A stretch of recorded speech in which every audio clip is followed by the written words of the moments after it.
should do that somewhere with time. Hi everybody, thanks so much for coming. I know that many of you know Lisa Hilgenberg, fellow member of St. James. I'm going to give you some stuff you don't know about Lisa. First of all, Lisa comes from a farming family. Her family's Century Farm heritage goes back to 1881. Lisa was, are you still a realtor in town? Or I'm not. No, you're not. Okay. You were a realtor for many years. I was for 20 with years. Griffith Grant, Yep. and went back to school for horticultural studies. You eventually became the Regenstein Fruit and Vegetable Garden horticulturist at the Chicago Botanic Garden. So she knows a little more than me about this stuff. Mentored interns from the Chicago Botanic Garden in the Urban Agricultural Program. You've taught certificate classes at workshops at the Botanic Garden and delivered a weekly gardening program on WBBM. You have now moved into a new position at the Intrinsic Perennial Gardens, managing Intrinsic Introduction Genetics Supply and Plant Trialing Program in Hebron. So that's wonderful. I hand it over to Lisa, who's going to give us some tips. And if you anything else you want to say about yourself? Well, you know, I thank you so much. Yeah, well, You're going to thank talk you for about coming. ProjectFRESH a little bit, right? Oh, let me just do that real quick. Yeah. Everyone here who did not hear my little talk last Sunday, come Mother's Day, we are going to be handing out to every family, every couple, every individual member, a set of 4 plants that'll look very similar to what we've got here. They are coming from the Cool Plant Sale, so it's all going to happen very quickly that weekend. We want you to be mentally and physically prepared to plant these plants and to be successful with them. The idea being that we will give our first fruits back to the work of God, which obviously would be handing it to ProjectFRESH to be used to supplement people's diets with very fresh food for those who are in need. So with that being said, Lisa, first of all, thank you so much for taking the time to do this. My pleasure. And we welcome you. Thank you so much. It's so nice to think about gardening this time of year. It's the topic du jour, right? When it's so beautiful outside, it's gray and rainy, and the earthworms are moving up when it rains, and it's just a perfect time to think about getting ready for your garden. ProjectFRESH is such a inspirational program. I know a lot of you have participated already, right? And bringing lots of produce, but how fun that we can think about harvesting from our own gardens, our own containers, and bringing those fruits to St. James. So it's exciting. So I usually start talks by just sort of reminiscing about a story. I used to attend this wonderful Great Lakes Fruit and Vegetable Conference in Michigan every year.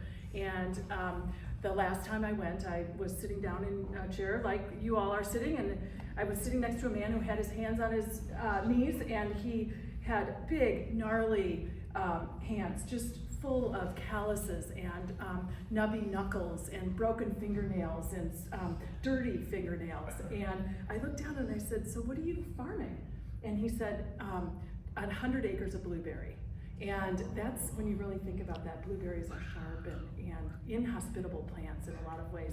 And he looked at me and he said, "What are you farming?" And I said, you know, it was a revelatory moment for me. I had to describe my work, which was at the Chicago Botanic Garden for a lot of years. And I said, I'm growing one of every edible crop. So we had 700 taxa of edible crops at the Fruit and Vegetable Island and Garden. And so we were able to curate that beautiful collection of plants, but keep in mind that each one of those plants comes with its own set of problems, challenges, successes. And so it was a really wide-ranging scope of genre. And so it's been fun to sort of transition into the next phase, which is helping Brent at his company, which is lots of fun. But fruits and vegetables are certainly close to my heart. And I think with ProjectFRESH plant giveaway, which is on May 10th, I believe, Stacy, is that right? Yeah. You'll be receiving a couple of tomatoes and a couple of peppers. And those are going to they certainly can be placed in your garden at home. If you don't have a plot, you could put those in a container like this. This is a 5-gallon fiber pot, which I think speaks to the first key of container gardening, and that is to always plant in a container that has high quality drainage. the ability for water to escape. Summer crops and vegetables certainly can't have wet feet. So it's important that the water drain quickly away from the root system, and fiber pots do that. An ideal setup would be to put this fiber pot on top of a terracotta saucer, and then the terracotta almost helps leach the water away from the root system. So that would be the first thing. These plants can certainly be put in large terracotta pots, which would be ideal. Terracotta, again, is a way that it forces the plant into, there's just sort of an aeration quality to the terracotta, sort of sucking the moisture away from the root system, which is how poinsettias are grown and orchids are grown. And so it's a great thing for these South American crops like tomatoes and peppers. So terracotta is ideal. If you only have plastic at home, that's possible, but you come up with a whole different set of watering techniques and potentially planting techniques as plastic stays wetter much longer. So think about that. For peppers and tomatoes, in particular, cherry tomatoes are very large plants. They can be 9 foot tall. I think the early girl tomato that we're getting will be a really large plant as well. So thinking about placing it in a pot that's at least 12 to 15 inches deep is important. So don't crowd your plants in too small a pot. 20 inches across would be ideal, and this is a really transportable little bag. Where did you get these, and do you want to? $15.99 for 5 bags at Amazon, delivered the next day. So That's incredible. Without the dirt, though, Tom. Yeah. Does anybody have any questions about selecting a pot or kind of coming up with your plan? I would say that each one of these crops could be planted in one bag. So instead of grouping them all together in one pot, which would make them very, very crowded, you want the plant to be able to reach for the nutrients it needs. And when we're putting plants in pots, we're taking them out of their natural environments. Plants grow outside in the ground. House plants grow outside in the ground somewhere in the tropics. Tomatoes, indeed. So we need to provide all of what a plant needs if we put it in a container. So we need to, provide good drainage, good fertility, and the correct watering techniques. Yes. Quick question. So I have a lot of bunnies in my yard who eat everything. So container gardening for me has worked well because of that. Yeah. But I just wondered if there's any thought about critters and keeping these guys safe. Of course. So are yours safe because they're high enough that Yeah. the bunny can't reach on so I have a fox right now in my backyard who's had 5 babies. And they're all over in sort of downtown Lake Forest, and it's just incredible. We're always trying to outfox the critters, if you will. Mm-hmm. Bunnies in particular are sort of nest to food. They don't deviate, they don't go to see what's on the smorgasbord, they go from nest to food. So if you can find out where they're living, likely under arborvitae or juniper, in a nice, quiet, dark, sheltered place, and then they go out to their food source, your lilies, your bulbs, whatever it might be, and then they go right back. So if you can figure that out, you can do some prevention, which would be something really awful like chicken wire. But you can also, there's not much you can do to, you can net plants, you can put like a little landscape netting over them. There are some sprays and some different things that you can use, most of which are not organic. And I am definitely an organic farmer. So if it's synthetic or chemical, we avoid using any of that. And for our animals too. The other thing you can do is plant a trap crop. You could plant a beautiful patch of something just for the bunnies, like a couple of lettuce plants. Let them eat that, let them enjoy that, and then plant your real crop in your backyard or somewhere else. Any Yes. suggestions for chipmunks who go in the pots and just I flip know, they everything do. out? So I had a client who I used to do her pots, and she had a terrible chipmunk problem. And we ended up cutting, there's a product called landscape fabric, which is a wire mesh, and you can get it at the hardware store. It comes on a roll, and if you cut it, it becomes sharp on both edges. You cut it right in the middle, so you're cutting the square in half. And then you can put that around the edges of your pot so it's sharp, or chicken wire would work. You can just sort of just slide it into the side of the pot, and it would become sharp. And then you can also whip up a hot pepper spray, something that you could just concoct. You can Google something, just a couple of shakes of Tabasco in a spritz bottle. Anything you spray on your plants will need to be replaced as it rains, so that's something to keep in mind. So as far as planting the plants, let's talk just a little bit about tomatoes. Well, we probably should talk about soil first. So this is a potting soil, which is, it says all natural on it. I encourage you to read the bag of the products that you're buying. And this has something that says plus organic nutrients. We need to go beyond sort of, here, this is perfect, Stacy, you've got this. So if you take a look down here, this is OMRI, O-M-R-I, the Organic Materials Review Institute, who works with the USDA and licenses products for organic growers. So they're acceptable in the USDA organic protocol. So again, if you see this, it's on this tomato, or on this compost as well. It'll look just like that, that same font. And I believe it's on this bag too, and maybe not. I got this. So if we're selecting soil, vegetables are too needy. They need high nutrient content, peppers as well. So we need to add some compost. We could add a scoop of bone meal. We could add anything but those Osmocote or Miracle-Gro. Skip that. Those are synthetic fertilizers that will end up on the tomatoes and the fruit that you're eating from the crops you're growing. And so you may as well go organic. It's the way you can control what is on your plant. So this is a wonderful product. It's dehydrated cow manure, and it is it looks like it has a little bit of vermiculite in it too. It's very finely grained. You can order these things. There's somebody in Vermont that makes this, Vermont Compost. This is Cosmo, which I believe is in Madison, or in La Crosse, Wisconsin. And you can order this online, or you can find it. Pasquesi has all kinds of great products. Home Depot, read those labels. Look for the, so that round organic symbol is for food. That's a food packaging label. The OMRI sticker is for organic materials that can be used for organic gardening. So I would focus on those. They're a little more expensive, but not really that much. And I think they're attributing so many of our health problems in today's world, especially for farm families through Iowa and through some of these heavy corn belts, that are being attributed to all of the fertilizers and chemicals that we put on our plants. So that's just one thing you can control. So this is the best tool. This is a soil scoop, and it's just, I don't know where I got this.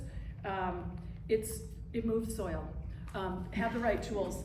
And versus a soil knife, which carves a hole, plants a bulb, gives you a depth on it, so you know how deep you're going. This is $19 from A.M. Leonard, which is a great source for garden tools.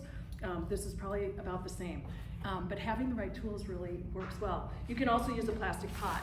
So just, I would cut in, if you have enough compost, I would cut in, if you have a wheelbarrow, you can mix the soil ahead of time in your wheelbarrow, but mix your potting soil, mix in, I don't have any bone meal here, but that's an important fertilizer at the time of flowering and fruiting for tomatoes and peppers. So make a rich mix of nutrients for these plants. So I encourage you to, let's start with this tomato. This is a cherry tomato, Husky Cherry Red, and you will be receiving the cherry. A cherry tomato, and I think it was, is it either an early girl? Early girl, yeah. Girl, Okay, yeah, that's right. So when we're getting ready to plant, with tomatoes, you can probably not fill the pot all the way up. So I have it like 3/4 of the way filled now. And what that does is, if you plant it, the tomato will sort of root out from different places on the stem. And so if you don't plant it and bury it too deeply yet, then the plant will really force itself to push down and create this beautiful root system, which is what you want. And fiber pots are a great way to encourage that deeply rooting plant. So just, you know, you never tear up the root system of a plant. You know how we think of cutting the root balls of pansies or marigolds or something like that. This, you know, we have worked so hard as a vegetable grower to create this beautiful root system. So to me, this is barely ready. When you look at this root ball will fall apart on the ground. So you can go out to Home Depot or go to, you know, your vendor for your vegetable plants and pull them out of the pots. The lady will probably not like that. The person that works there will say, "Oh, what are you doing? You know, you can't do that."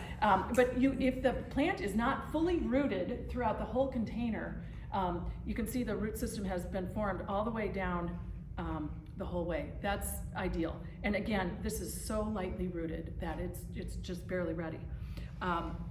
So that's one thing. And then, you know, you can plant this down towards the bottom. So I would, we never want any part of the tomato plant to touch the soil because tomato problems are soil borne. So I would prune the top or the bottom leaves back like this, and then plant just, you know, plant it down fairly deeply, but then keep in mind as this plant grows, so these are probably indeterminate varieties. There's a couple different types of tomatoes, determinate, indeterminate, semi-determinate. Indeterminate tomatoes are the type that vine and grow and produce until frost. So that would be cherry tomato, that would be early girl is also an indeterminate variety. They'll be 9 feet tall, hopefully, if you provide enough fertility. And around each one of those, they flower around sort of one of the scaffolds of branches, and then they'll fruit there, and then they'll continue to vine, and they'll flower, and they'll fruit, and they'll continue to vine all the way till frost. If it's a determinate variety, which is a tomato that flowers and fruits all at once, that's the Campbell's soup tomato. The Heinz 57, or the Heinz ketchup tomato would be that type where they want all the tomatoes at one time. So they plant these small determinate varieties. They're like little tomato shrubs. And so that is not what we have. But if you're choosing your own tomatoes for your container garden, you might choose a determinate variety. So keep that in mind. You can ask your nursery person if it's determinate or indeterminate. And that would be, do you have any questions about that? Anybody? Liz, the only thing Yes. I'll say is, Yeah. now I know why my plants have died. Yes. Just sitting here for 5 minutes. Yeah. Yeah. Good. Yeah. So we've got the tomato in here, and as this continues to vine up, you know, it's going to grow and vine. You can make sure that the bottom leaves are cut back. It's nice if you can sanitize your tools. You never work in tomatoes when they're wet. You always work when they're dry. The dew has sort of dried, and 9 a.m., 10 a.m. would be a good time once the dew has settled. You want to sanitize your pruners with a Lysol wipe, or I use just a can of Lysol and spray it, wipe it off on my bad jeans, and use that. A little scissors is a good idea. Never cutting into the stem of the tomato. And there's no real reason. A lot of people feel like they need to prune their tomatoes and take off, you know, you would take off all the bad leaves certainly, but there's no real reason to prune your tomatoes because you're cutting fruit off. So if the foliage is dying back and you have a blight or something like that, that can be passed from tomato to tomato to tomato. Throw your tomato away and just chalk it up to, you know, a bad variety or something like that, because there are blight-resistant varieties. And then wait for the harvest. Suckers, you can sucker prune your tomatoes. So Ron is talking about, so here's the vine and here's the leaf axial, and in that spot sometimes grows a little sucker. And if you have the ability to have a big nice cage on that and encourage that growth to grow away from the center, why not leave it? Every time we open up a tomato, how I just cut that little piece off, you're encouraging pathogens to enter that wound. And so it's like a medical wound. So why not just continue to, if you want to control the size, That's another thing. So if you want the tomato to be smaller, you can certainly prune them off. So there's a lot of schools of thinking about that, but they should be less than a week old, super succulent, just pinching those with your hands. I always wear vinyl gloves and sanitize my gloves and hands and never work in more than one plant. You know, sanitize your hands between. These diseases can really be, I had a whole bed of 100 tomato varieties go down from tobacco mosaic virus. So I had a smoker who was my assistant and groundsman, and the whole bed went down. So it's real. But yeah, there are a lot of schools of thought. Lots of others, you know, in beautiful glass houses and places around in these Victorian kitchen gardens will grow some of the tomatoes up on the wall and kind of trellis them up high on a string, for instance, like that. And a lot of times those are sucker pruned as well, just to keep the plant to a minimum size. For our uses, we should talk about trellising. I really encourage you to get a cage. Get a cage that fits in your pot. Just measure this distance across so that the cage will fit. And then just slide that cage in at the time of planting. It's smart. The other thing you can do is almost put that cage out. If it has metal dowels, you can just put that out and almost anchor it into the ground. That'll help you in the long run. Tomatoes are unruly, not very display-worthy plants. They're not beautiful. They're interesting. Anyway, if you don't have a cage and you want to make something, it's possible you can do that yourself at home. So this is a simple, I don't know if I'll make the whole thing, but it's just, these are just dowels from Home Depot. I have just like a green twine, and you can just, it sounds like it would be really simple to make this, but tie it around one, and then make sure that you hit all the dowels. So you're gonna tie a knot around one, and then take it through the middle, around this one, through the other spot. You can also do like a loop and turn it over so that it will stay down like this. You wanna make sure, because as this twine sort of ages in the sun, the dowels end up falling out, and you wanna make sure they're all secured. Who knew there were so many little tricks? This is all because of mistakes I've made that I've learned all these things. So, and then just tie that off. I like green in the garden, it hides. It's important, certainly that you don't, I always put a terracotta pot on top of any sort of, see, that's pretty secure. And it's still gonna have enough flex that I can put it in the pot like this. So that's the inexpensive little quick fix, but I don't know, it's a 9-foot tomato, so that's the thing. 9 foot?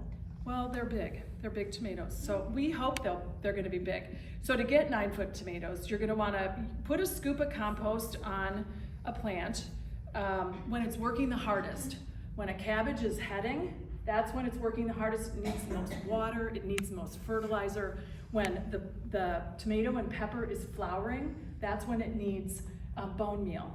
A scoop of compost. Simply take a scoop and put another scoop of compost on this poor plant. And you will be surprised, this is all the fertilizer we really need. I did bring a bag of tomato fertilizer here. Oh, this is what's got Omri on it. Again, just, you see that Omri sticker on top of this, on the bottom of this bag. And look for things that are labeled for organic growing. I got this at Pasquazi, I think. So, peppers. When peppers are flowering, it's important to give them a little bit of feed. Let's talk a little bit about the timing of vegetable gardening. So, it's all about timing. Vegetable gardening is really literally, and on your handout, I have a section for you to think about right now as you go home. So at the middle and bottom of this page, there are some early spring vegetable tips in the middle. And just thinking about the timing. So it's way too early for tomatoes. So when you get the tomatoes on May 10th, you'll probably have those in the flat and put those in and out of your garage to sort of harden those off. You don't want those to go into the 40s at night. You have to wait until Temperatures are about 55 at night, and they moderate that way for about a week before you put your tomatoes out. So I always thought, I always sort of had a debate with the production manager at the CBG about when our actual last frost date is, but it varies 2 weeks on either end of what we think it is. And so May 15th would be, last frost date, and I typically plant tomatoes about June 1st to 7th outside in the ground. So think about that just a little bit.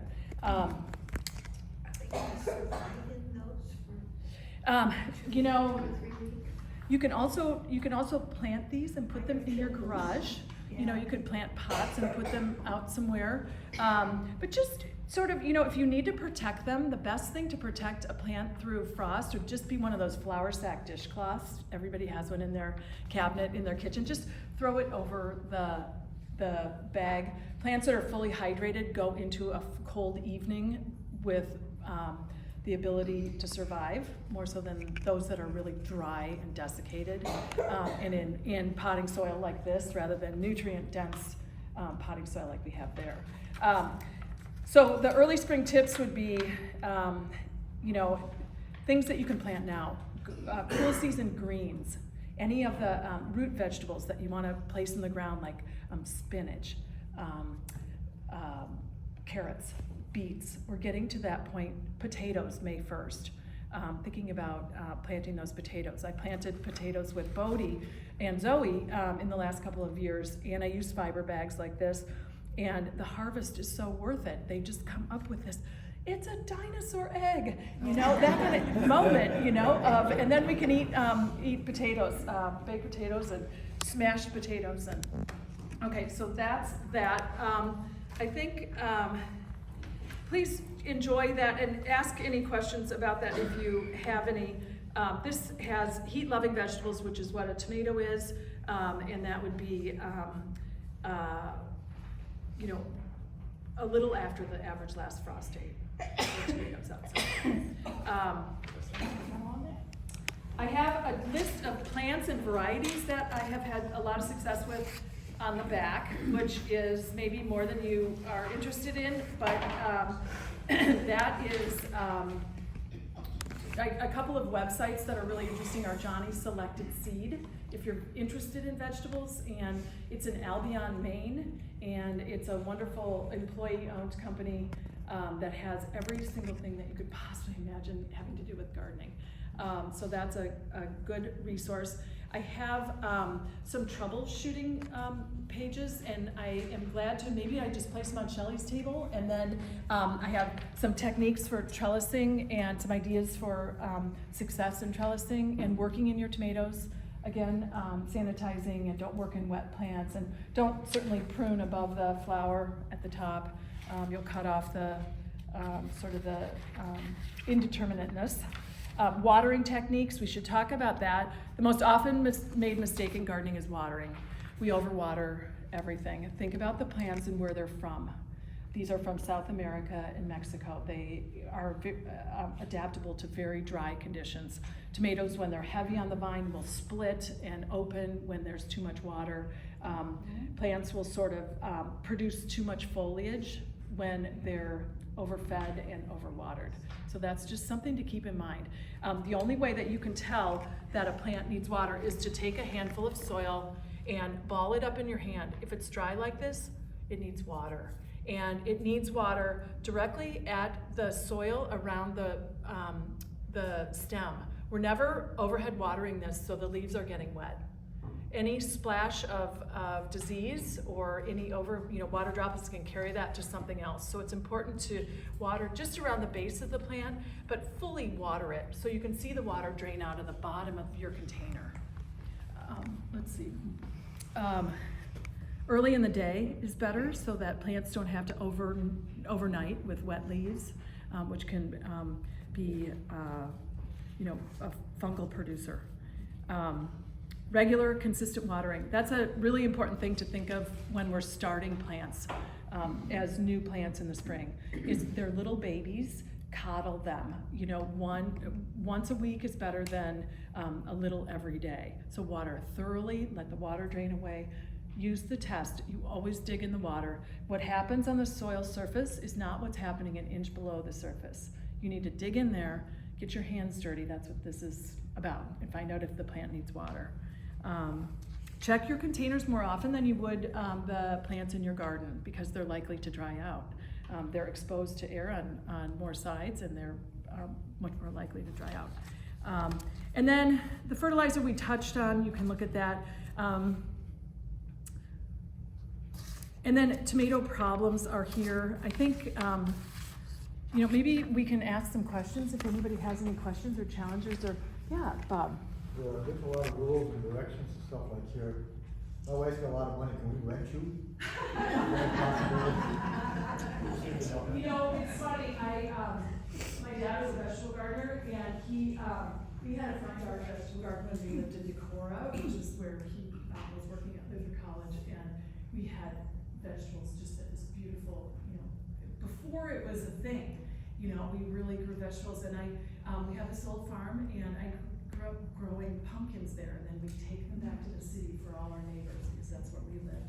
And it's just such a wonderful pursuit. I feel like I really was able to, you know, working at the Botanic Garden, just indulge, you know, a passion, and just, it's such an incredible experience to plant something and then to reap the harvest. And so, and then to take it one step further, like we're doing here, which is sharing it with our neighbors who need it. It's just, you know, that is incredible. It's really. You sold me, you're on the Yeah, team. good. Yeah, but I'm happy to consult, you know, I wondered about that, you know, if we want to, you know, maybe Stacy just, we'll have you do it. Maybe just send a little text, you know, or something that says it is time to throw that shovel full of compost on your plants, or, you know, it's time to think about, you know, something like that, where we can just sort of get something going, and if you have questions, ask, because we have the same problems, and we, you know, grow tomatoes from seed at the nursery, at Brent's Nursery, and we have all kinds of problems and success. We have a very shady garden. Yeah. I know tomatoes won't work, will Yeah. peppers be better with the shade? You know, pepper's like a really still place. If you have a place that's against a garage wall, where the wind isn't too much, and where it's warm against a brick wall, where it's just basil is the same way, where it's still and sunny is ideal for some of those plants. Fruiting crops in general, tomatoes, peppers, do not do well in any shade at all. It can cause problems. But green beans are a possibility. Peas are a possibility in the spring. Green beans are planted, you know, June 1st to 15th, and they can do with a little more shade. Leafy greens, beets, root vegetables can all do with a little bit more shade. 4 to 6 hours of sun would be part sun, and fruity vegetables need, you know, 8 to 10 ideally. So it's very bright, and I would say containers could do with a little more shade than in the garden. And so it's, you know, a lot of it. Locate your pots close to your place, close to your chair in your family room, or close to your terrace, or close to your kitchen, because so much of our work is around monitoring and seeing what's going on out there. You know, hand pick insects when you see them, and spray little. Spray with water first. Spray that aphid population off your tomatoes first, and then you can try a soap spray if that doesn't work. Yeah, just you can even cook something up in your kitchen for that. So for container growing for vegetables, I assume you can just put them amongst your flower beds where you have flowers as well, as long as Yeah, that's such a nice idea. Yeah, you could just land this pot in the middle of your perennial bed, which would be so pretty, or your shrub border. And yeah, I think that's a great plan, for sure. And you know, we should talk a little bit about companion planting, maybe. There's a lot of room under tomatoes and these peppers in these pots. And so a couple of ideas for companion planting would be things like alyssum, which is a little cooler season crop, I guess, than some. It's a beautiful flower that will trail. Lobelia would be another one. Alyssum is fragrant. It brings in pollinators, you can plant it with squash and cucumbers and things that need cross-pollination to attract beneficial insects. It attracts a wasp that will eat aphids on lettuce, things like that, where you're looking at the cycle of Mother Nature to build your successes. Organic farmers don't have many tools. You know, it is really about that compost and that nutrient-dense soil. And so we try everything, and companion planting is real. It works. Like marigolds has a similar cultural need to tomatoes. It likes to be in hot, full sun. It likes very, not minimal water, but just high quality watering once a week. Basil would be another plant that would work well and look and sort of fill the ankles around, the pepper is just a single stem, so that's an idea too. Yes. How much bone meal do you use? A couple of tablespoons would be great. And you can just scratch it in if you have one of those little claws like this. I always mix whatever I'm putting on, I mix with something else. Mix it with soil or mix it with a compost. Get a bag of this, just a cow manure like this, and you can put a shovel full of this and scatter the bone meal in that. So nothing's going in hot and touching the plant right away. And then literally just scratch it in around the stem. You don't want to throw it on top of the plant. Sometimes things can burn the foliage. But I think, the other thing that's so good is mixing up a little kelp or fish emulsion. You can dilute that. It comes in a bottle. Planet Neptune, I think is the product we like. You can get that at Pasquesi. It's a white jug or bottle. And just mix a cap full of that into your watering can, and then cut it very dilute from what the package says. And then just water your plant with that. Water the soil. You can do a soil drench. You can also water the plant. But you don't want to build too much nitrogen in that soil because it will force all of that green foliage and very little fruiting. So temperature has a lot to do with sort of the time of flower as well. Tomatoes are self-pollinating. They have all the male and female plant parts in a flower to do it themselves. So while we can increase pollination, there are varying stages of pollination, or degrees, I guess, if you will. And so you can build that by planting a companion plant or a flower. Putting this in your flower bed would be such a great idea because you already have that built-in sort of pollination support. And your harvest can be boosted by increasing pollination that way, but just know that tomatoes can do it themselves, and everything can be helped. How's that? Yeah. Are we gonna need full sun? Yes, full sun, as most sun as you can get is the best. And warm on warm on a concrete driveway, or warm on the bottom. Peppers would especially like that. Temperature really matters. So peppers like 70 to 80 degrees, at flowering time. If it's too cool, the flowers will drop and the peppers won't form. So planting them early sets your plant back. It's better to wait till June. And then Is it the same with peppers as tomatoes? it is. It really is. And we probably likely plant these out at different times. I would say this would be like a 4 to 6 week plant right now. They've germinated this burpee, has grown this, and the germination is probably 7 days, and then they've grown this in the greenhouse for 4 to 6 weeks. Peppers are much older. This is 8 to 10 weeks probably from germination. So, but this is barely ready, I think. I'm gonna pull this out. I'm gonna put on my gloves and pull it out. It's beautiful, but they force these along to be ready early. Yeah. And those Home Depot plants have been out on the driveway and have been overnight in the cold weather, and that will knock down your harvest just immensely for the whole life of the tomato. So this is this is really barely rooted in, but it was saleable. Brent worries a lot about this, right? Yeah, just about how well rooted these plants are. So that's a key. It's nice to check them. And I have no problem with if ours are this way when they come, leave them in here for 2 weeks and don't overwater them. Just leave them, and then you can put them out between 10 and 2 are the warmest times during the day. And so between 10 o'clock, you can just stay home from work that day. And, put them outside. Just put them outside from 10, and then you can have lunch, and then you can go back, put them back in the garage at 2 o'clock. So that's called hardening off. And that will help encourage the plant. You know, you don't want to put it in the full baking sun at that moment, but you can put it in a place that's a little protected, that it might get a little bit of dappled light. And so again, this is a baby, and we want to treat it like a baby. This is extremely wet. Did you water this, or No, was it? no, that's- Yeah, so it's still super wet. This will not need to be watered for like 3 or 4 more days. So that is kind of about it, I think. Yes. If I may ask, so I know this focus today was for vegetables, but if you're Yes. composting for flowers, would the same rules apply? Composting. I'm sorry, fertilizing.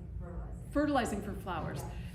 You know, you don't have to be so worried about we all worry about sustainability, but you don't necessarily have to worry about that organic component, because you're not going to eat them. But there are a lot of edible flowers, that's for sure. And so we do put them on plates. It's just nice to sort of think of gardening as a continuum and a cycle of Mother Nature. And so we're working with Mother Nature. We may need to feed our flowers to force them along a little bit, to early if your soil is not fertile, but maybe compost instead, or put some mulch down instead, or use a Miracle Grow on a hose if you must, you know, something like that. Annuals would be those that would need more fertilization than perennials, I think.